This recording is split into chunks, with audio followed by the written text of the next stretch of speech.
Good afternoon. Welcome, everyone. It is 2 o'clock, so let's go ahead and get started. My name is Weiwei Zhang. I'm the moderator of this session. My colleague Adrian from the Northwest Eastern Board is joining me today as the co-moderator. Our presenter today is Caleb Hutchins. Caleb will be discussing the topic, Raising an Eyebrow at Grades, a true brief introduction to ungrading. Before we hand the mic over to Caleb, I just wanted to cover a few housekeeping items. If you have questions, you can post them in the Zoom chat, and Adrian and I will help Caleb watching the chat. The session is being recorded, so it will be made available on our website once the captioning is done. The speaker slides will also be made available to our conference website, and we'll post them in the chat for you here as well. Finally, we just want to say thank you to our sponsor, Onalog, for making the conference possible. If you want to chat with them, you can head over to their channel in our conference Slack, and we'll put the link in the chat for you. Okay, without further ado, I'm going to hand it over to Caleb. Thank you very much, Weiwei. I appreciate the introduction. Hello, everybody. My name is Caleb Hutchins. I'm an instructional designer at the Community Colleges of Spokane in Spokane, Washington. I've been in this field for almost 7 years now at a couple different institutions. So this is my jam. I love instructional design. I love talking about teaching and learning theories and pedagogy and all this good stuff. So I wanted to do a session on the topic of ungrading, which is something that I'm very interested and very curious and very passionate about. Oh, and I see that you don't have my slide link.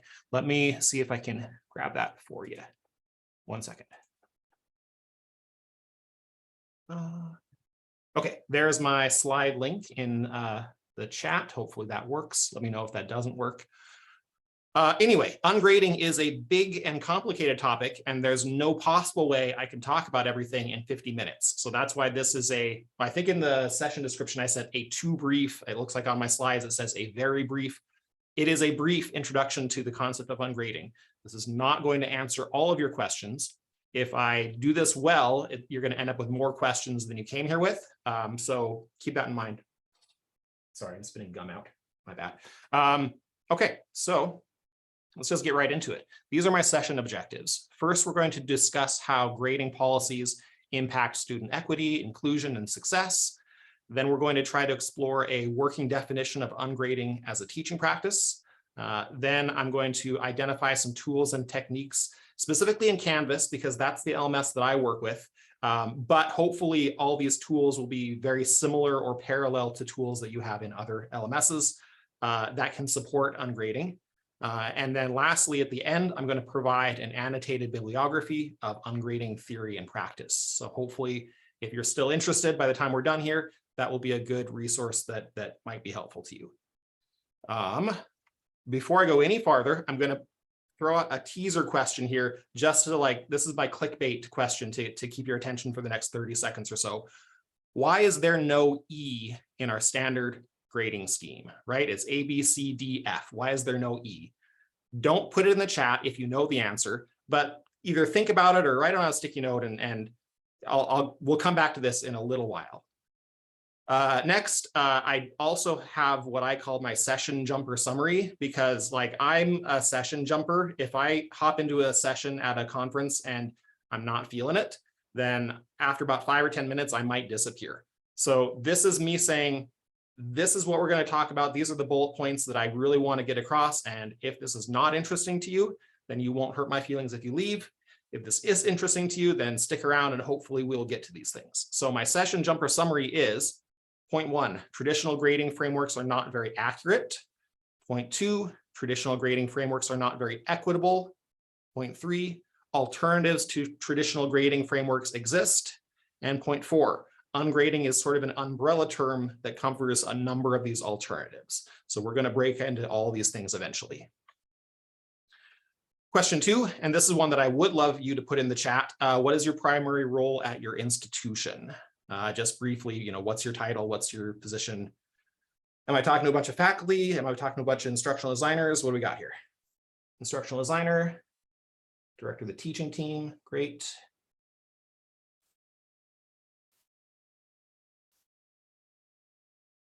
Adult learning specialist. Structural design, tech support, math instructor, technology, first year experience, great. Okay, cool.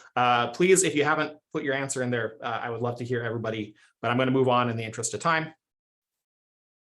Question 3, how familiar are you with the concept of ungrading? Please respond in the chat. And here are some prompts for how to respond to this. You could say, I know almost nothing about it. You could say, I know a little bit, but I have questions. You could say, I know quite a bit about ungrading in theory, meaning I know about it, but I've never implemented it. Or I actually have real world experience with ungrading. I guess that could be as a teacher or as a student. Either way would be interesting to know about. And I know I just asked for 2 things all at once, so I apologize. We got some good ones. Ooh, I know nothing about it, but I know traditional grading isn't great. That is an amazing starting point for this conversation. Little bit, I know a little bit, but I have many questions. Quite a bit in theory. Real world experience. Ooh, great. Maybe, Shar, maybe at some point, if we have time at the end, we can chat about that. That'd be awesome. Okay, moving on. So first, I wanted to give a super brief condensed history of grading, which again, this could be a topic on its own. So I only have what I can fit like on a napkin. Before the 1600s, in general, this is all kind of in general, and I have references here that again are in my bibliography, so you can check my work later. Before the 1600s, in most educational environments, there weren't really formal assessments at all. Maybe there was like an apprenticeship type of situation.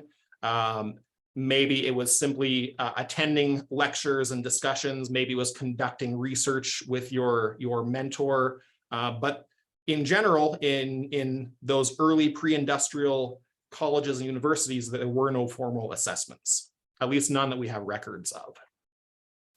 Starting in 1646, at least that's the first date that we have a record for. Presumably, that's not necessarily the very first time it started getting used. Some colleges started doing oral exit exams before awarding a degree. So there was no grading or assessment during your however many years in college, but at the end of your college career, before they handed you your diploma and your robe and your sword and whatever people got back then, they might have had some kind of exit exam to prove that you had some base level of knowledge. Starting in 1785, again, that we have first records of some colleges, specifically Yale, I think is what the historians have records of. They started giving 4 categories for graduating seniors. And the categories, I forget what they were called because they're in Latin, but basically the categories roughly translated to best, second best, not so good, and worst. And that's how students were categorized. And again, that was for graduating seniors. Some decades later, they started giving those same performance categories in individual classes. That's actually about the same time they also started having classes, right? Individualized curriculum that were more discrete rather than just an overall thing. By the 1850s, there were a variety of systems in use all over the place. Different schools were trying different things. There was nothing systematic or widely adopted. Many of those included 100-point scales or percentage scales, similar to what we see currently. In 1885, let me just get my notes because I want to make sure I'm saying this correctly. Some schools started using 5-letter grades, A, B, C, D, and E. Ooh, there's that magic E. The reason they started doing this is because faculty at schools that were using 100-point scales started complaining that it was too difficult to be unbiased and to be accurate when you're grading with 100 points. And we will talk about that later. So they came up with this 5-letter grade system, A through E. These letters roughly corresponded with segments of a percentage, going from 100% down to 75%. Anything below 75% performance, they just didn't grade and they considered it a failure and unacceptable. By 1898, they had moved on to a 6-letter grade system, which included now an F. The F represented any performance under 75%. So F is failure. And then by the 1930s, so less than 100 years ago, that's when we started to settle on this 5-letter scheme with A, B, C, D, and F. The reason they went from 6 back to 5 is, again, there were researchers and teachers and faculty that started complaining that 6 category was too much, again, too difficult to be accurate and reliable and somewhat, in theory, unbiased. So they wanted to go back to 5 letters. But they kept the F and they dropped the E. They did this because F is super easy to remember as a fail. F is failure. The problem with E is students and sometimes faculty kept getting confused and thinking that E stood for excellent. So that is the answer to our first question. Why don't we have an E in our scale? Because F is easy to remember as failure and E is too easy to confuse with excellent. And faculty didn't want to have 6 categories to grade from. They only wanted 5. So that's the answer to our first question. So I don't know, put that on save that for a trivia night or something. So that's just a little bit of super quick background on grading. So now I wanted to talk about some, but not all, because we don't have time, some issues with traditional grading. I kind of narrow this down to 4 that I want to talk about. These are not the only ones, but this is a place to start. First, reliability. Second, human bias. Third, student behavior and outcomes. And fourth, equity and student success. So reliability. There are these 2 terms that I think come out of the hard sciences, pharmaceutical research, chemistry, anything involving human research. There's this concept of inter-rater reliability, which means the degree of agreement among independent observers who assess the same artifact. So if you have 10 dentists that are all researching the same kind of toothpaste, inter-rater reliability means how reliably can they come to similar conclusions. And then the second concept is intra-rater reliability, the consistency in ratings given by the same person across multiple instances of assessment. A very smart guy named Richard Haswell, who I think he's retired now, but he was the director of a writing composition program at Washington State University back in the 80s and 90s. And he was a researcher and proponent of developmental writing assessment. And this is the way that he described the problem with reliability of traditional grading schemes. He said, if you ask somebody to rate an artifact on a scale of 1 to 100, you're essentially asking them to put that artifact in 1 out of 100 buckets. So here's 100 buckets all laid out in a row. And let's say that bucket right there is number 72.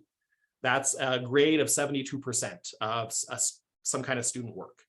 And research has shown pretty consistently that humans are not very good at scoring in this way reliably over time. An assignment that I score is a 72% today. Tomorrow I might look at an exact same quality of work and I might score it as a 75 or as a 68. You know, it depends on how tired I am. It depends on how hungry I am. It depends on how good or bad the student work before this one was. All those things are going to color my ability to accurately and reliably assess something on a 100-point scale. We're just not very good at that. And there's good research that backs that up. So Richard, in his research, said that research shows that if you give raters a smaller number of buckets, then they can produce more reliable ratings over time. That's why we have things like grading rubrics. That's why researchers often use Likert scales of, strongly disagree, somewhat disagree, neutral, agree, strongly agree. It's easier for people to put things in a smaller number of buckets. And remember, this is not really a new concept. This goes back to the 16 and 1700s when instructors were rating students on a 4-point scale or a 5-point scale or a 6-point scale. We've known for a long time that 100-point scales are very, very difficult for humans to be reliable at. Richard himself ultimately came to advocate for a 2-bucket pass-fail system as most appropriate for developmental writing assessment in his field. And this is also similar to other existing grading concepts like mastery learning, where students either pass or fail an assignment and you want them to continue working until they've achieved mastery. Or specifications grading, where you are carefully laying out the specifications for acceptable work and students either meet those specifications or they don't. So that was Richard's ideas about reliability, that 100-point scales, we are not very good at being reliable with them. Fewer buckets are better, and in some environments, 2 buckets might be best. Okay, second problem with traditional grading, human bias. I mean, yeah, everything. We see that all around us, and I don't feel like as a cis white male in the Pacific Northwest, I'm the most qualified person to talk about human bias. So I'm not gonna go into great detail on this, other than to say there's too many examples to note.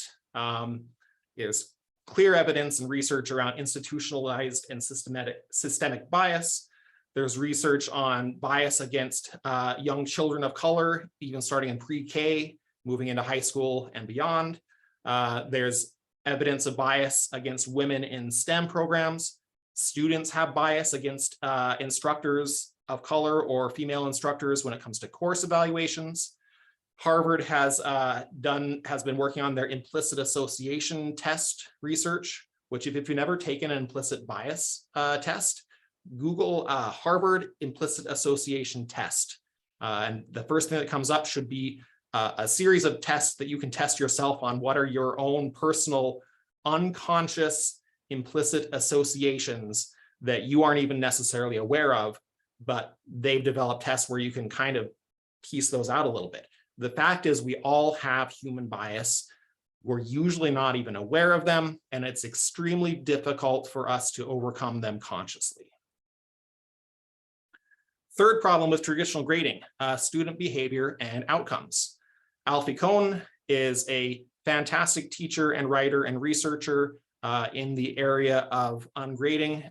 In his first, I think, a journal article, I think he might have later turned into a book, I can't remember, The Case Against Grades. He gathers together lots of existing research, again, going back decades, going back to the 70s and 60s, about the effect of grades on student behavior. And he says, a lot of that research has kind of led to 3 big conclusions. The first is grades tend to diminish student interest in whatever they're learning. Alfie made the distinction between grading orientation and a learning orientation, and says that the 2 are inversely related. In other words, the more you care about grades, the less you are caring about the actual learning. And every study that has ever investigated the impact of intrinsic motivation versus extrinsic motivation has shown that if your primary source of motivation is on receiving grades or on avoiding bad grades, then your any other internal motivation is dampened. Second, grades create a preference for the easiest possible task. Again, there's research on this. If you impress upon your students that what they're doing will count toward their grade, their response is likely to be to avoid taking any unnecessary risks. So they're going to choose a shorter book. They're going to choose a project on a familiar topic. They're going to do anything that they can to minimize the chance of doing poorly. And it's not because they're unmotivated, but it's because they're rational. They are motivated to avoid the bad grade. On the other hand, when teachers, moving forward. Third thing, grades tend to reduce the quality of students' thinking. They might skim their assigned texts for what they'll need to know. You know, they're studying for the test, right? But they are less likely to wonder, how can we be sure this is true? What are the implications of this fact? What led people to come to this conclusion? Are there any alternatives to that conclusion? If a student is super hyper-focused on studying for a test to earn a grade, they're less likely to spend the time asking those critical questions. In one experiment, students were told that they'd be graded on how well they learned a social studies lesson. And when they were told they were going to be graded on it, they had more trouble understanding the main point of the text than students who were told that no grades would be involved. And even on a measure of just basic foundational recall and memory, the graded group remembered fewer facts a week later compared to the group that was told there was no grading involved in the lesson. And last point about the problems with traditional grading, institutional equity and student success. Jesse Stommel is another big popular name in the conversation about ungrading. And he said in a recent blog post, this is what he said: if an institution continued grading as usual during the pandemic, here's what all those grades have been measuring: how well students and teachers pivoted to working online, if a student had necessary access to course materials and meetings, if a student had sufficient support systems in their lives, if students had homes from which to shelter in place, how capable students were of performing in a crisis. Those are the things that we were really grading in the last couple of years, where all these external factors and influences. What we were mostly not measuring is student learning, student engagement, and student content knowledge, because all these external factors are pressures that we cannot control, but they most certainly have an impact on student grades. Okay, so I'm pausing here for a second just to take a breath. If there's any questions or comments, feel free to put them in the chat. I'm just going to take like 10 seconds to catch my breath, and then I'm going to keep going.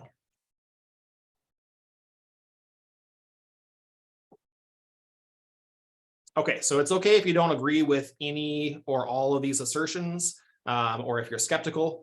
Again, I have a bibliography at the end that I would encourage you to look at, do some research, ask your own questions, form your own conclusions. This is the part of the presentation where we'd spend like another 40 minutes talking exactly about ungrading is, the pros and cons, considerations, some anecdotes, but we don't have time for any of that in this short session because we're doing our very brief version of ungrading. So again, I'm going to direct you to the bibliography at the end.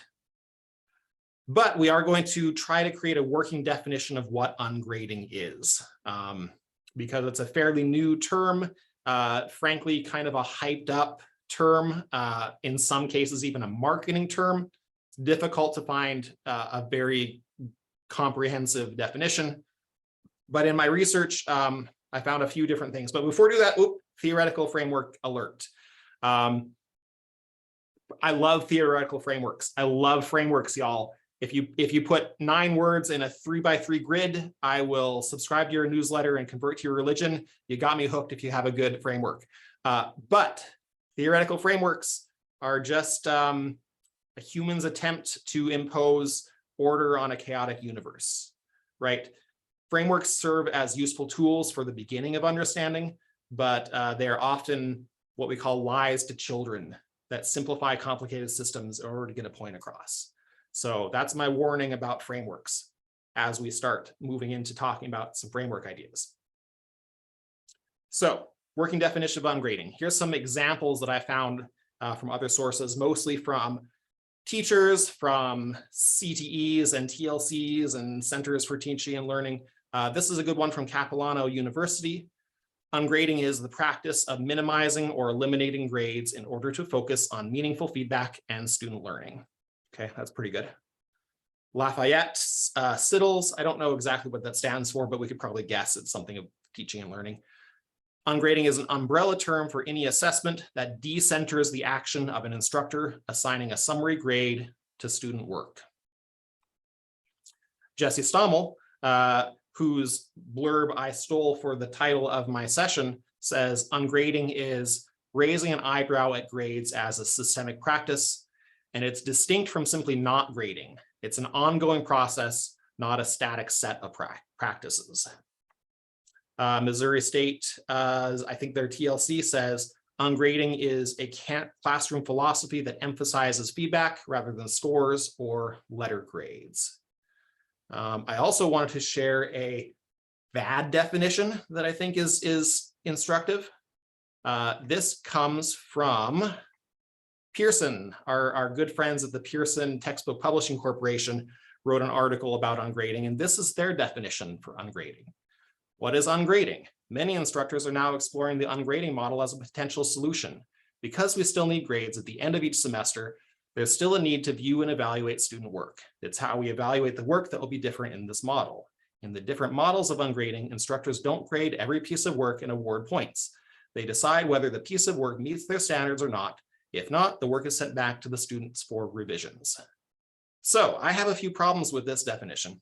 So I got out my red highlighter. Maybe? No, I didn't. Okay. Anyway, here's some problems I have with this definition. First of all, because we still need grades at the end of each semester, well, that's an assumption, right? But is that true, or is that just the way we've been doing it in the last 90 years or so? Are there alternatives to that? Why is that just being taken as a given? There's still a need to evaluate student work. It's how we evaluate the work that will be different in this model. Okay, that's fine. Yes, we should still be evaluating student work and looking at what students are doing. Absolutely. Instructors don't grade every piece of work and award points. Well, that's true in some ungrading models, yes, but not all. Some ungrading models still grade some things, but not others. Some ungrading models still award points in certain circumstances, or they sometimes allow students to grade their own work or assign their own points or self-assess. And then they decide, I think they say, when they say they, I think they mean the instructor, right? The instructor decides whether the piece of work meets their standard or not. Well, that might be true if you're doing specifications grading or certain other grading frameworks, but it might not always be true. If it's a labor contract-based grading system, then it's really more of a negotiation between the student and the faculty on what level of work is acceptable to you. What are you trying to achieve? What do you hope to accomplish? So it's not just the decision of the instructor. In many forms of ungrading and many ungrading philosophies, it's about surrendering some of that control back to students and working with them collaboratively to come up with assessment practices. They decide whether the piece of work meets their standard or not. Okay, whatever. If not, the work is sent back to the student for revisions. Well, again, sometimes yes, that is one form of ungrading, but it's not the only one. So I have lots of problems with this definition, but I think it's instructive because this is what the educational industrial complex thinks of ungrading, right? They're trying to figure out how to put this into their framework. Most importantly, they're trying to figure out how to monetize ungrading, right? So that's where they're coming from. The same is often true of learning management systems like Canvas, which is what I use and what I'll talk about, where they don't quite get ungrading yet, right? Their system doesn't really know how to cope with it. So we kind of have to work around the system a little bit to make it work. So some food for thought there. So anyway, based on some of those definitions and others, why is my slideshow not going forward? Oh, there's my red pen. Okay, I messed up my slides. That's all right. Okay, so ungrading, this is my working definition. It's a verb, not a noun, right? It's an active, reflective process. It's not simply a static framework. It's about examining and deconstructing the purpose of grading. It's not necessarily doing away with all grades. It's asking the question, why are we grading and why are we grading in this way? It is an umbrella term for a spectrum of techniques and policies. It's not just one thing. There's many different ways to ungrade and many different philosophies within that umbrella. It's about decentering grading, assessment, and quantification, not necessarily abolishing them, but certainly decentering them. Because again, we know from research, if the student's primary focus is the grade, then their primary focus is not the learning process and the discovery process. It's more about centering feedback, process, revision, improvement. It's about growth mindset, right? Which is a whole other topic. It emphasizes transparency, again, intrinsic motivation as opposed to external motivation, and student agency, student choice, and student decisions. It does not mean abolishing all grades or grading practices, which is sometimes where people get hung up on the term. It also does not mean reducing rigor, and it certainly doesn't mean passing all your students, right? Ungrading doesn't mean nobody fails. Ungrading doesn't mean everybody gets a participation trophy. That's not what ungrading is about. So based on those ideas, this is kind of my own personal theoretical framework.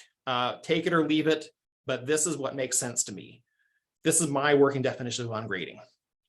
Any reflective teaching practice that actively interrogates and deconstructs traditional grading as a necessary or desirable component of assessment with a goal of increasing student agency, self-reflection, critical thinking, and intrinsic motivation for growth.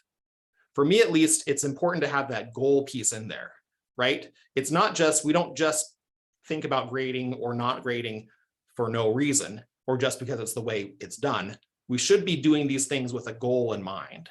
And for me, at least, the goal is student growth, student critical thinking, student motivation, student agency. Okay, pausing again, take a drink of water. Any questions or comments? I see Jessica likes my definition. Thank you, Jessica. I appreciate hearing that.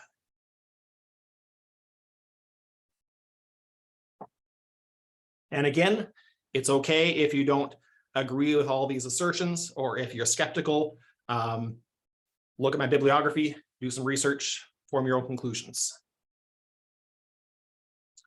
Okay, so quick little question here. If we wanted to stop here for a minute and have a conversation, I'm happy to do that.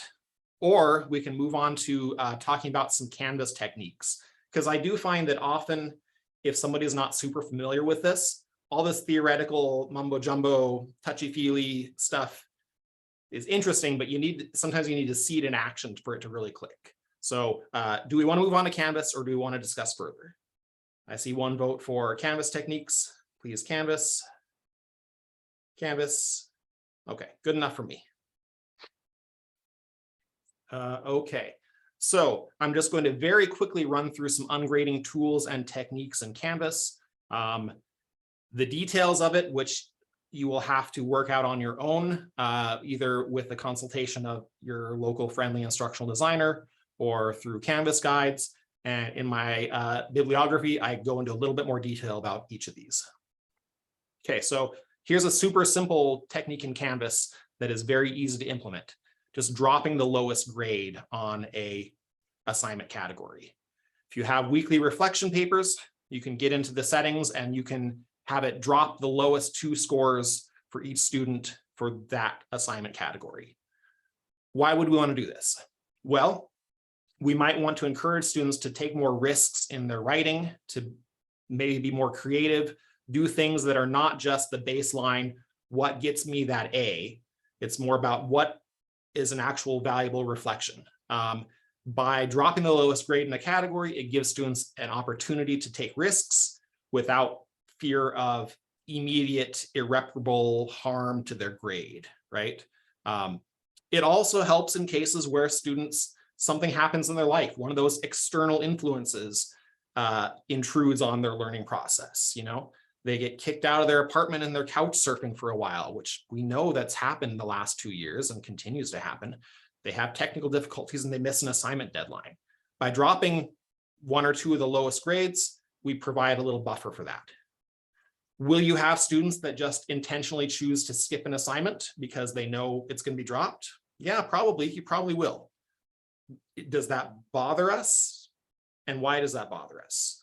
Or is that a trade-off that we're willing to take in order to encourage risk and provide a buffer for those external influences? So dropping the lowest grade, super simple. You don't have to change anything about your grade book. You don't have to change anything about your assignments. You just go into the category, drop the lowest scores, and tell your students. That's important, is the transparency, is explaining that you do this and that you are making it clear to students why you're doing this. And Wei says, if you don't use Canvas as your institution, perhaps it's still helpful to make notes for these. Ask your campus LMS staff if there are equivalent features in your LMS you use at your institution. Yes, exactly. Thank you.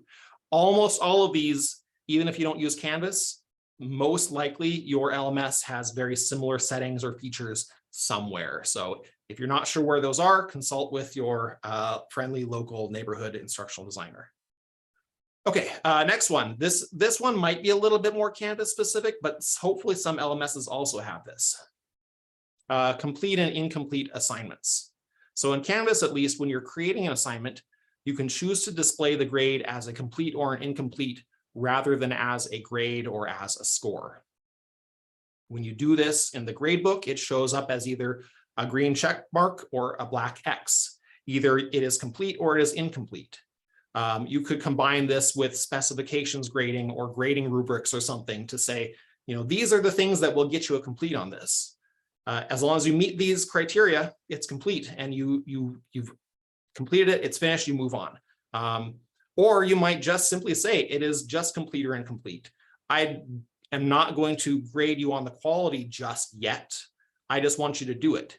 This is very common in developmental writing, where, again, research tells us the most important thing about improving your writing skills is to write more. Even if you're not perfect at it, even if you're making mistakes and have errors, just writing more and consistently will improve your writing practice. So sometimes just a simple complete and incomplete is all you need. I see a message in the chat here. Is there a way to counterbalance the decision some students might make to decrease effort if you drop the lowest grade? Jesse, tell me more if you're willing to. Sure, no problem. I guess I was just thinking about all the students, and some students graded might actually work for them, not all, but sometimes they might. And if you adjust what they're used to, they may react in that way, right? But the ultimate goal is to have improved outcomes and learning that sticks for all students, right? So I was just thinking, what do you do for students that the current system works for? That's a good question. And if we have time at the end, I have a little bit of anecdata that I can share about that, and we might have some other people in here that do as well.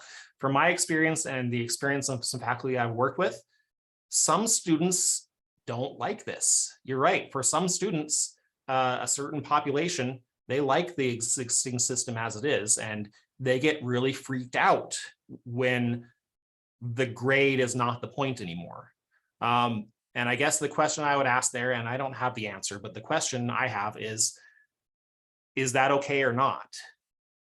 Are we okay making some of those students uncomfortable if the goal is to get them outside of their comfort zone and get them taking some risks and thinking more creatively and being more critical?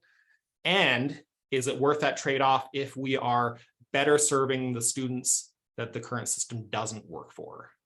So I don't have the answer there, but I guess that's the question that I asked myself about that. And then in Canvas, this is what it looks like for students. Unfortunately, because again, Canvas doesn't quite know what to do with ungrading yet.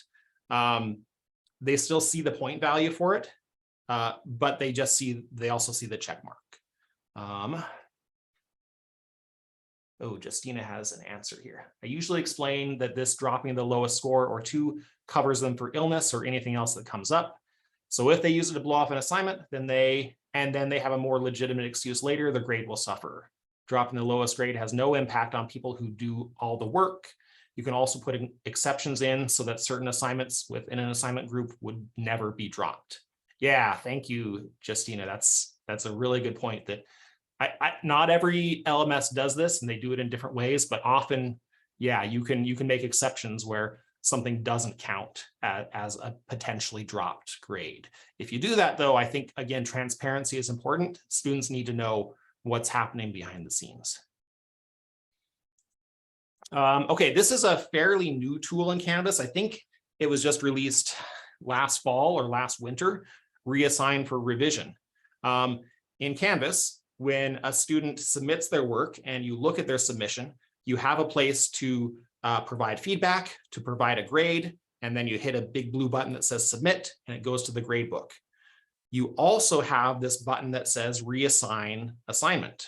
So rather than giving them a grade right away, you can instead give them some feedback and say, we're not quite there yet. I would recommend making some revisions here. Here's some corrections. Here's some things to think about. I'm reassigning this to you. I would like you to take another pass at it and then resubmit. And then from the student side, they see feedback, but they don't yet get a grade. And that assignment ends up back in their to-do list. So now it shows that, oh, you're not quite done. It's still there. You still need to do it. It's reassigning for revision. And revision is like the oldest form of ungrading there is, right? And if you've gone through graduate school, I almost guarantee you the revision process was a big part of your graduate education. That's how a lot of grad programs work. You submit a draft and you get feedback, and you revise and you get feedback, and you submit another version and you get feedback. And there's this back and forth revision and resubmission cycle between you and your instructor until you end up with something that you're both satisfied with, right? We do this. We don't usually call it ungrading, but it is, because it's taking the grading, it's decentering the grade and it's recentering the process, right? So reassign for revision, super simple tool in Canvas. And then the student gets to resubmit the assignment.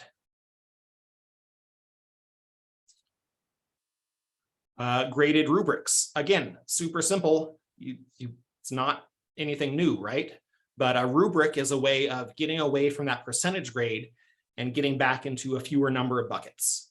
So rather than rating on a scale of 1 to 100, you're rating on a scale of 3 buckets or 5 buckets, or maybe a series of criteria that each have 3 or 4 levels of performance. This does a couple things. It hopefully lessens some of that accidental bias that you have, whether it's unconscious bias or just waking up hangry and your blood sugar is low, so you're grading harshly. Yeah, Justina, Reassign is great. If you don't know about that, again, check it out in Canvas. Other LMSs, I don't know if you have that or not, but do some research.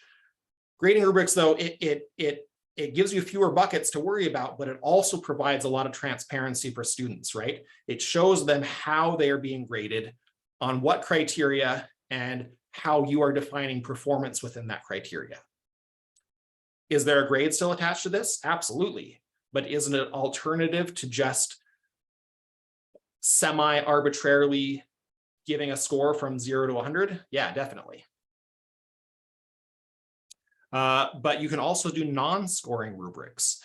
In Canvas, at least, once you have a rubric, you can attach it with no points. So you can still use it to provide that transparency, those expectations.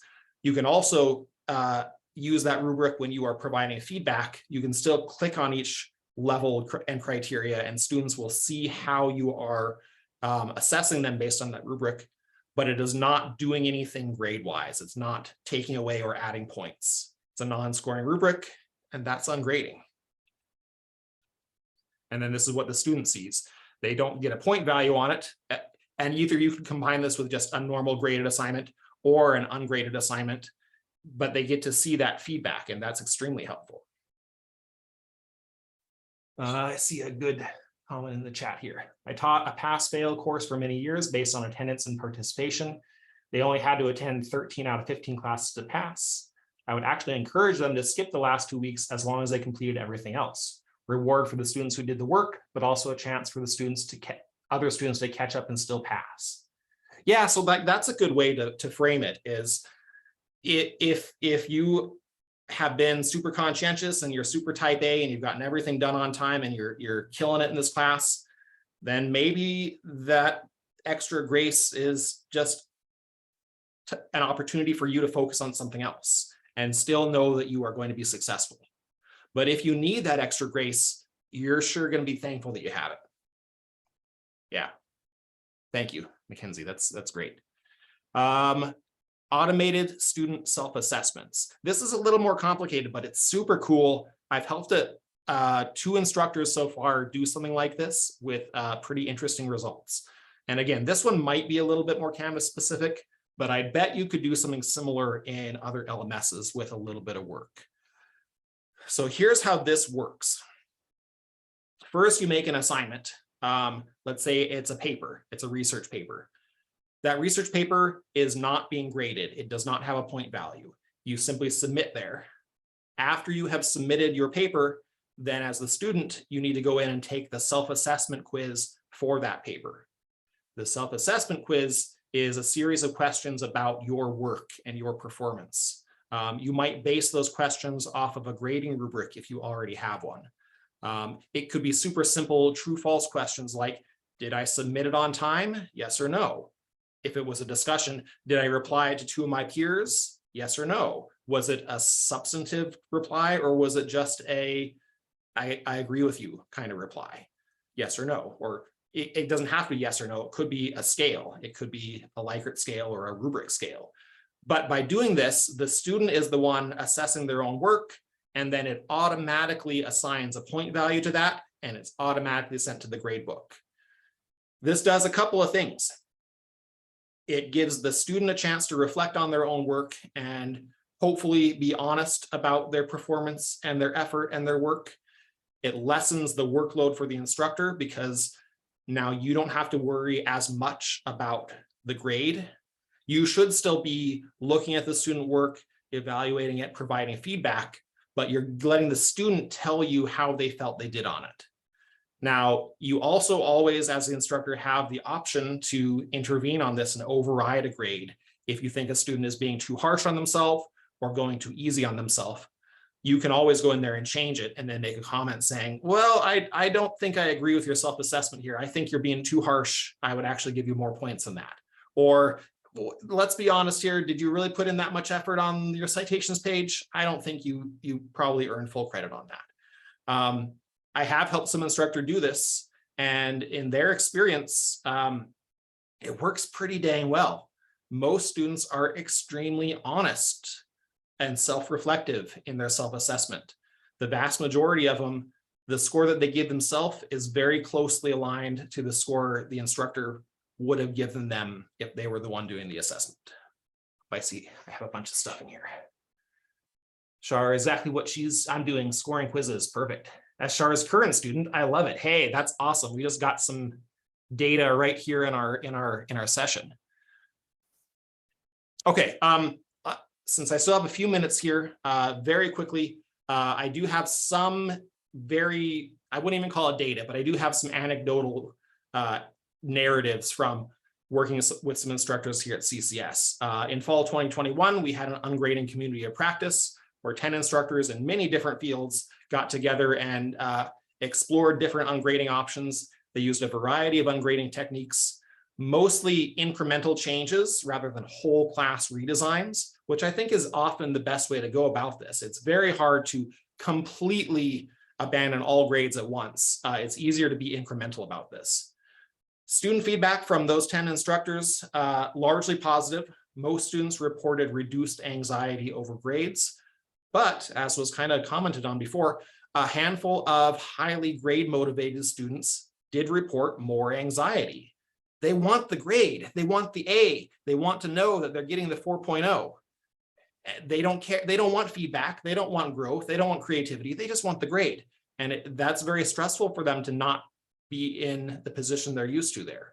The faculty that had those kinds of comments, they expressed that transparency and communication was the key.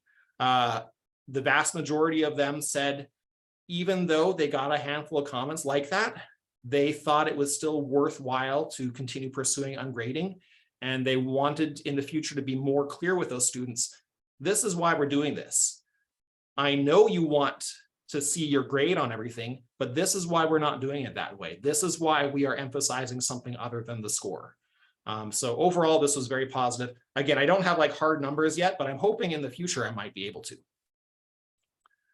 Since we're running out of time, I wanted to make sure that I gave you a link to my bibliography, annotated bibliography of ungrading.